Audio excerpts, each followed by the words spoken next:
Muddy people, I'm Nat at Mud Magic. Welcome back. Thank you for joining me again. So I did a video the other day about throwing a tall vase, and I put it up and I was a bit scared and I thought I was going to end up taking it down because it wasn't very good, but I got so much love. I thought I was going to get all negative comments, so thank you so much. You gave me the courage to leave it up. I even had people private messaging me saying that I gave them courage, some messages on YouTube saying it gave them courage to try again. As I've said before, my videos will always be honest and, you know, the real things. So you see a lot of YouTube videos where they make these glorious things and they pull them in 5 minutes and the walls are beautiful and perfect, but those people have been throwing for 30 years and who knows how many times they attempted to do that piece before that they were happy with it to put it on YouTube. So I like to put out there, you know, what I've really done and the truth of it, and somebody might watch it and think, well, I'm actually doing okay, because I used to watch YouTube and think, oh, I should just give it up, I'm no good, I should be able to just pull these amazing things. But no, it's not the real world. So I'm hoping people appreciate it. So today I've had a few people ask me about my marbling, so I decided to show you a video of me throwing a marbled mug. So this is about, I think, 700 grams of clay, and when I marble, so I just split my bowl in half and wedged the blue into half, and then on this one I got 3 of each. So I got white, then blue, then white, then blue, then white, then blue, and then I just wedged them together a tiny bit. You don't want to be wedging too much or you're going to lose your white and blue. It's just going to become all a pale blue. And then when I put, you can see you get your nice blue spirals on the edges. So when I put it on the wheel, I try and put it with this flat part of the colour down on the wheel, because you want your walls to have the nice marbling effect on them, and the bottom still gets it a little bit, but it's nicer to have it on your walls. So again, I don't cone up and down, because the more you play with marbling, the more you're going to mush all your colour together and end up with just a pale blue. So all I do is just push it down onto the wheel, center it and go for it. I don't cone it, because you're just going to end up risking your marbling. So I just push it down on the wheel, get it attached to the wheel, and then center it.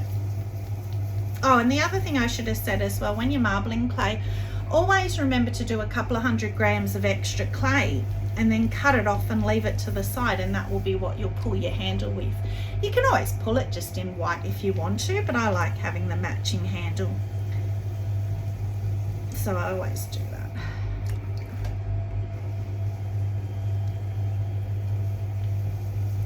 Okay. So I always use my 2 thumbs. I never used to do that, but I used to find that using just one finger, I would either pull it off center or my finger would just not, it would wobble when I was going down in the middle for some reason. So I've found that using the 2 thumbs and pulling out on both sides, especially with bigger clay, not so much with a smaller piece like this, but with bigger clay, if you pull like this and you kind of push with your hand, so you try and keep it centered, because you're pulling so hard with such a big piece of clay, you can pull it off center. So pulling both walls out opposite each other can actually really help, and you use your palms to hold it. So that's got, I don't know if you can see, a little bit of a wobble to it. So another thing my teacher taught me is you can hold the wall and you can push it and you can kind of re-center it.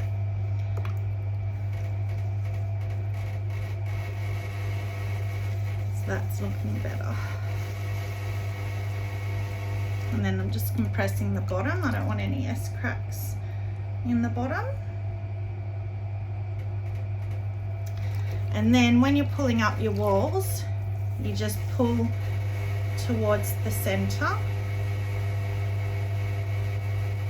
You want to try and keep it in an inward going cylinder if you can, because it's always easier to belly out than it is to cone it back in again.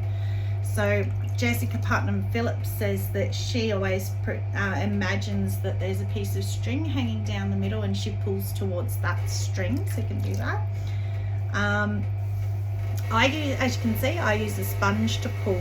My teacher was horrified when he saw me do that, and he said, why are you using a sponge? You should be using your knuckle. And so I tried to change to my knuckle and I didn't like it. I have, you know, some problems in my hands, as a lot of us do, and strength issues and things. So I just find a sponge keeps it more even. It's just, I don't know, it just works for me. So I'm a true believer in pottery. You can watch 10 YouTube videos and see 10 ways of throwing a pot. It's amazing. Everybody has their own way.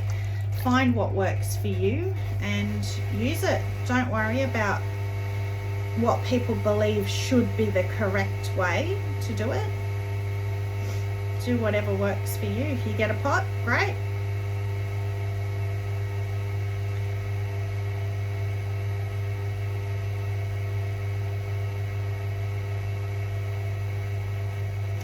So again, you don't want to be pulling your walls up too much because you're going to lose your marbling. You're going to end up just with a pale blue instead of the nice marbling. So I've got this lovely, I love my sponge on a stick. It can go out big and little depending what you're throwing. Just saves any risk if you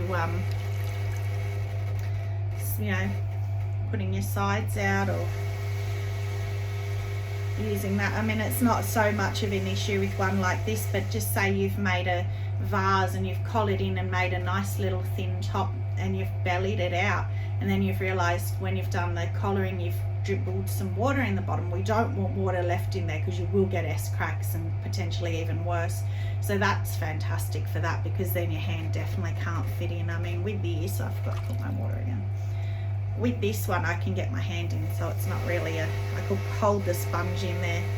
But also you can see with the stick what you're doing, whereas if you put your hand in there it's all by feel, which is fine.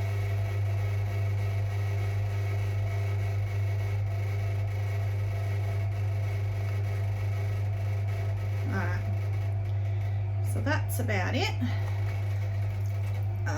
So usually about 3, I didn't even count, 3 pulls, something like that. And then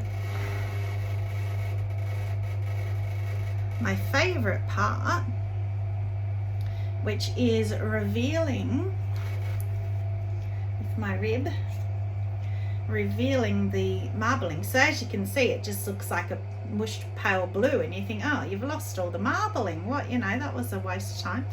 But when you take the slip off, which also is recompressing the walls doing this, making them stronger, and by taking the slip off, you're going to dry your clay a lot more even, and it's going to dry quicker as well.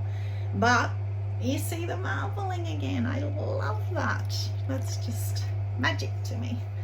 All of a sudden, hidden under all that slip was this beautiful marbling. And the beauty of it as well is I now don't have to think about what glaze I want to use. I'll just use clear over it. And I hate deciding what colour glaze to use. I'll sit there and stare at pots forever trying to decide. So a lot of people will still do a complementary glaze just on the rim and fully inside, because it can be quite difficult now to get that rib inside to reveal, because at the moment you can't see, but at the moment inside it's that mushy blue. So I'll try and get my rib in there.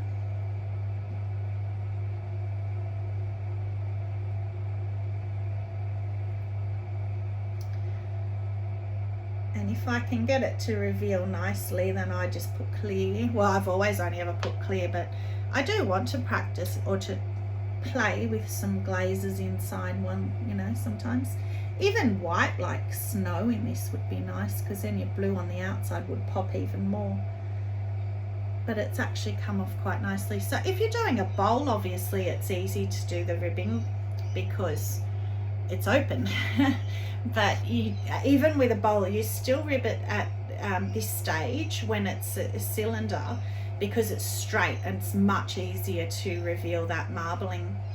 But when you bowl it, you're only then touching the inside, you can't touch the outside. Well, you can, but then you've got to try and clean it up again. But it's easier if you just touch the inside, because then you've bowled it, it's easy to get the slip off the inside, but the outside it can be a bit awkward depending on the shape.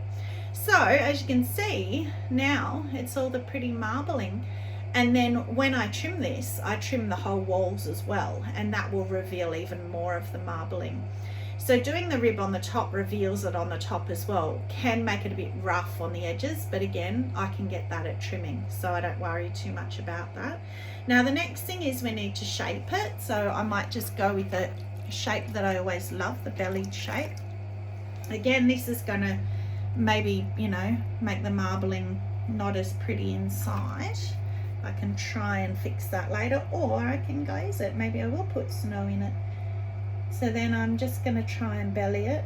Again, with your bellying, go slowly with it, because if you push and belly real fast, all of a sudden you'll have one wall with this big belly and then flat on the other side because you've pushed too fast and too hard, and you lose your shape. So I quite like that already.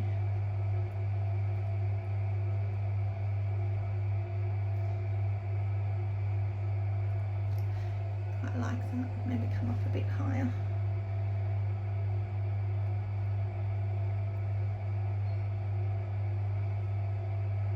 And also you can find when you're bellying, if you spin your wheel a little bit faster, it can help you. Something to do with the science of the centrifugal force or something. I don't know why, I'm not a scientist, but it does. I've noticed myself doing that. It does make it easier. Now the rim is always a bit scary because it's a bit fragile, but you want to, I used to just think, oh, I've got this shape, I don't want to play with the rim. However, then when you go to drink from it, if it's thick, it's really not pleasant to drink from. So you want to try, and so I'm kind of squeezing that between my two fingers to try and thin it out a little bit and thin the very lip so that it's nicer to drink from. A lot of that's just slip. So then again, because I've played with that a bit now, you can get your rib and you can get the slip off again and kind of just reveal the marbling again.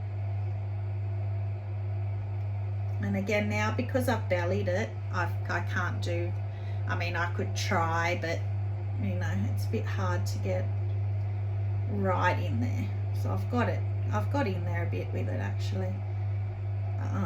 But I find with the marbling, you're going to fill it with coffee or whatever anyway, so as long as your rim looks pretty, the deep inside doesn't really matter. So there we go. So if you imagine that, once it's got a handle on it, so I've kept about 200 grams of the marbled clay aside, and I'm going to pull a handle with that with one of my diamond core handle extruders, stick it on, hope it stays. Handles and me, we just don't agree half the time. So if you stay tuned and watch my kiln unloadings, you will see this come through eventually, and I'll mention that it's this one. And then yeah, if you forget to keep, sometimes I forget to keep some of the marbled clay aside for the handle, which is really frustrating. So then I either make it a vase or make it a goblet or something. You can put a white handle on it, of course, that's fine. I don't particularly like that look as much, but it's fine, you can do that. So thank you again for watching. I hope you enjoyed that. I hope you got something from it. Stay muddy and have a magic day. Bye.